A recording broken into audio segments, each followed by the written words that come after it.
আমরা রেডি হয়ে রওনা হয়ে গেলাম দমদম থেকে শিয়ালদার উদ্দেশ্যে। শিয়ালদা এসে পৌঁছে গেছি। ট্রেন ধরলাম 7:15। নামখানা যেতে টাইম লাগলো আমাদের মোটামুটি 10:30। তার মাঝখানে আমরা আনন্দ করলাম। ট্রেনে আছি, একটু আনন্দ গল্প তো হবেই। এসে পৌঁছে গেছি নামখানায়। দেখতে পাচ্ছ অনেক ভিড় ছিল। আমরা যেহেতু ছুটির দিনে গেছিলাম, তো দেখতে পাচ্ছ অনেক ভিড় আছে। এখানে ভিড়টা বেশি হয় কারণ এখান থেকে মৌসুনী দ্বীপ, বকখালি এই জায়গাগুলোয় যাওয়া যায়। আমরা এখান থেকে যাচ্ছিলাম লালগঞ্জ। এটা একটু আউট অফ স্টেশন, তো সেই জন্য ফাঁকা থাকবে, সেই জন্য আমরা গেছিলাম। টোটোয় বসে মজা করছিলাম, অনেকজন মিলে গেছিলাম, তো মজাটা তো হবেই। এটা আমরা একটা হাতানিয়া দোয়ানিয়া ব্রিজ বলে একটা জায়গা আছে, ওই ব্রিজটা পার হয়ে যেতে হয়। তো গ্রামের মধ্যে এখন আমরা ঢুকে পড়েছি। ওই রাস্তাটা খুব ভালো ছিল, এই রাস্তাটা খুবই খারাপ।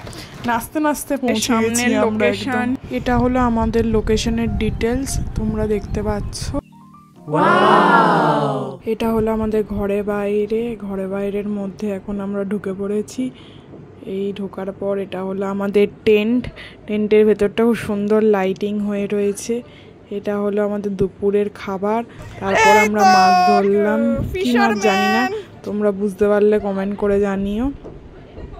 এটা সন্ধেবেলার টিফিন, বারবিকিউ, রাতের খাবার আসতে চলেছে। তার আগে আমরা একটু পার্টি করে নিলাম। খাওয়া হয়ে গেছে, এখন টেন্টে সবাই মিলে আড্ডা।